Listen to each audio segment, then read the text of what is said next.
The moment we've all been waiting for, Columbina, is finally here. I know not all of you have Nodcry 5 stars, so I'm going to drop a Columbina video for those of you that don't shortly after this one. Subscribe if you want to see it. For now though, let's get straight into 14 teams for Columbina. I don't have Nefer, so for this first one we're using Columbina on field. To any of you that do have Nefer, just know that they do work well together, I just can't showcase it.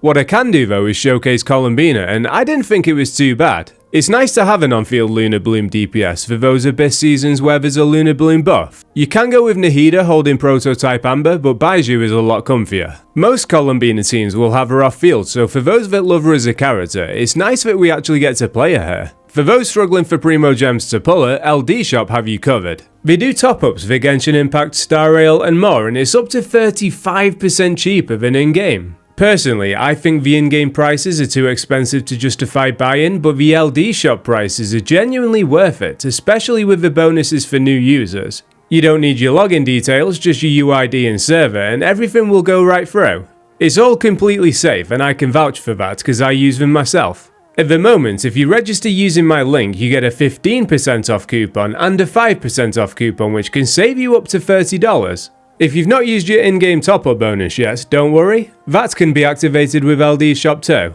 If you invite a friend to register, you'll both get a 15% off coupon after the first order. As if all this isn't enough, if you spend $80 in 1 month, you get a free Welkin to claim on the homepage. Check the link in the description for the discount coupons. For those that don't have Lauma but want to play Columbina on field as a Lunar Bloom DPS, you have this team with Nahida, Nalu and Baiju. You'll want to give Columbina 4-piece Night Sky, Nahida Serenade, Baiju Deepwood and Nalu built for HP. Columbina still wants HP over Elemental Mastery because that's what the charge attacks scale off. I will be 100% honest with you, it definitely feels weaker than the Lauma alternative. Columbina wants 2 Nodcry units for the Ascendant Gleam bonus, which is going to give extra lunar reaction damage. She also wants it for the extra crit rate from the 4-piece Night Sky set bonus. Your Serenade holder will want it too, so they can give the team more elemental mastery. I tried the team with Ino instead of Nalu, but it felt weaker even though we gained the Ascendant Gleam bonus. I get that you can't pull every unit and you have specific ones that you're prioritizing, but if on-field Columbina is a priority to you, I would definitely grab Lauma when she next has a rerun, which I expect to be in one of the next few patches. We've had a look at Lunar Bloom, but Lunar Charged is going to be Columbina's strongest archetype, so let's look at the best Lunar Charged team. Ino's great for Hydro application in a fixed AoE, but outside of that, she's only given Flynn's 80 Elemental Mastery and 15% Lunar Charge damage. Columbina instead is given 7% Lunar Charge damage, but she's given each Thundercloud Strike the chance to deal another instance of damage while also dealing a bunch of damage herself. Her skill follows you too, so it's not as circle impact as Ino. Some Fairy Crafters are saying that Flynn's is one of the best, if not the best DPS in the game now. With all the Doom posting back when Flynn's was leaked, I think it's nice for Flynn's mains to have that win. Even though the new set is great for Columbina's damage, someone will need to hold Serenade. Inefa deals more damage, so I'd give Inefa the new set and Columbina Serenade. For those that don't have Inefa, you can run your Hoda and a Flex. It will obviously be a downgrade on Inefa, but it's an easy enough team for Flynn's Havers to build because a lot of people have Farina already. For this team, you'll want Columbina on the new set to drive her damage as high as possible. Farina can hold Serenade, and then your Hoda will hold Viridescent Venera. Your Lan can work in place of Farina. Having another Hydro just means Columbina gets the Hydro Resonance for extra HP. Even though the team does really want an effort, it'll be strong enough to clear all the endgame.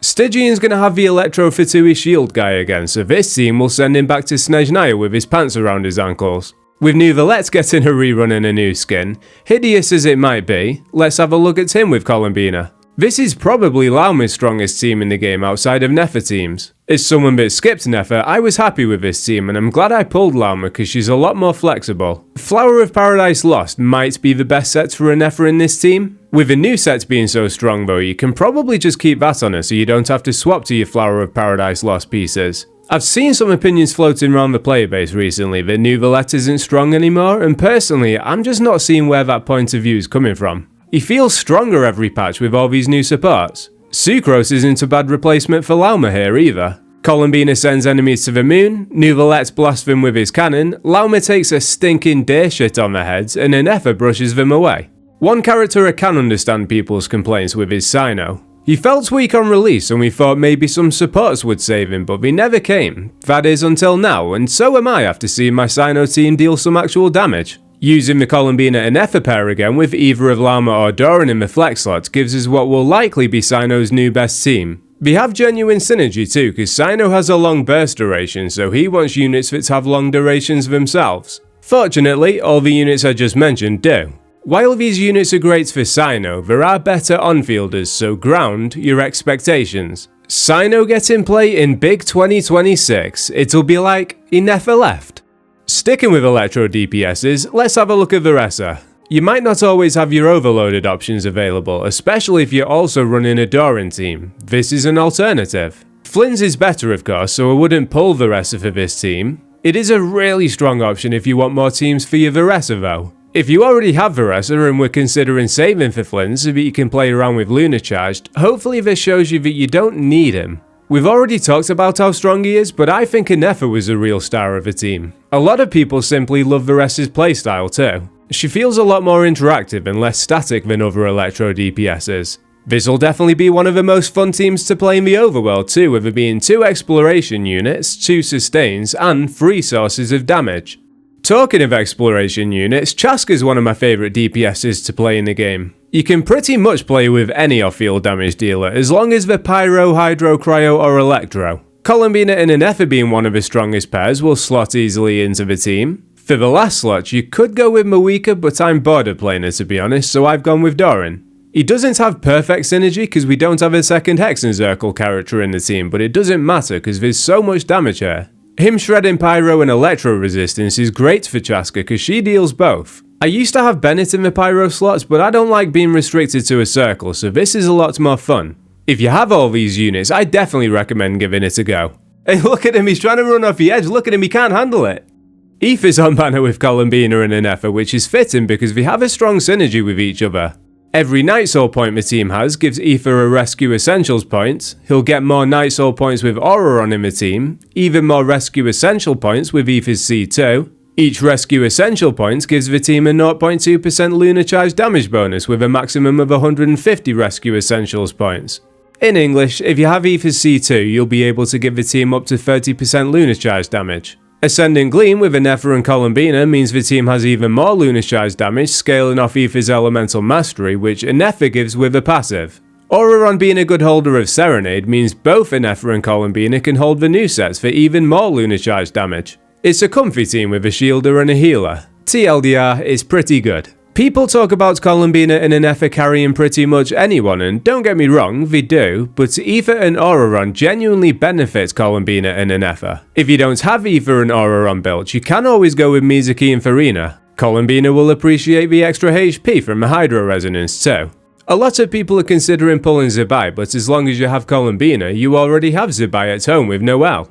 You can of course go for the Columbina and Anefa pair, but if you're bored of seeing them together and want to try something different, you can lean further into Lunar Crystallize. Columbina converts all Crystallize reactions into it, and with Noelle healing, you can focus the other 2 slots on whichever Hydro and Geo you want. Farina and Shallonen will probably be the best choice, but I'm a big fan of Albedo, so I'll be running him and Mona together for the Hexencircle duo. Mona's C1 does buff Lunar Crystallize too, if you were wondering. Another reminder that the game's about having fun, and personally, I'm ready to drop Farina whenever there's an alternative, even if it's a slight downgrade. With Arlecchino having a resurgence in his story, let's have a look at Columbina's synergy with her. Back when Ino came out in Luna 1, people discovered this Overvape team using the 2 of them with Anefa and Bennett. The logic is that you're applying enough of each element to trigger all 3 of Vape, Overloaded and Lunar Charged. I was holding out hope that Columbina would replace Ino in this team given the Harbinger status, and if you're the same, you'll be glad to know that she does, and it genuinely might even be Arlecchino's strongest team. Not to mention the fact that it's easier to play than Melt teams because you don't have to worry about elemental application. It's a lot more random bullshit go. She got benched by a lot of people because Mawika's simply stronger, but as one of Arlecchino's strongest soldiers, I'm going to be playing her a lot this patch. People kinda stopped playing Alhaitham even though there was a point when he was one of the strongest DPSs in the game. Let's pretend we're Cave and give him some love. Maybe not that kind of love. Lauma would be better than Nahida here, but we've already got 2 Nodcry units. I don't want too many for the showcase because a lot of you might have skipped some of them to save for Columbina in the first place, so I want to keep it realistic where I can and show some alternatives. I could have given Inefa a bit more elemental mastery for hyper bloom damage, but cutting out attack made her shield weaker as you saw here. Maybe prototype Amber on Nahida too if you need it. It came in clutch on Columbina here, to be honest. I enjoyed this team, I like Alhaitham, and I'll definitely be playing the same team with Lauma in place of Nahida. Getting some Geo back in here, we have this Navia team. People often run her with double Pyro, but seeing as though Malus and Silver got washed away, double Hydro felt more lore appropriate. Inefa will be better in the flex slot, but we don't want every team to just be Columbina and Inefa. Putting Ino in here gives us Ascendant Gleam and the Hydro Resonance to give Columbina extra HP. Is it the best Lunar Crystallized team in the world? Not really, but I think we're missing another Lunar Crystallized support. Iluga's coming out in the second half of the patch to buff direct Lunar Crystallized damage, but we need someone to help with the reaction itself. Once we get that, this is a decent team. This team has no lunar reactions, but it's not as bad as I thought it'd be. Give Columbina Tenacity of a Millilith and Thrilling Tales and she'll still deal big damage. Basically, she functions as an alternative to Yelan or Shenhe if you don't have them for the flex slot, but I wouldn't pull Columbina specifically to play with Skirk. It's just an option for those that don't have a full Skirk team yet.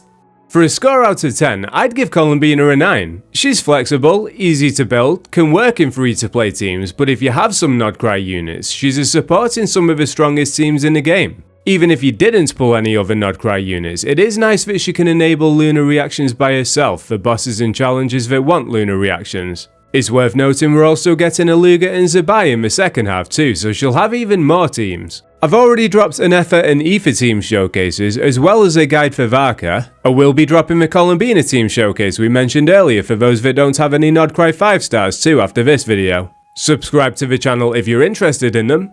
Don't forget to join the Discord where you can tag me with any questions, and take it easy.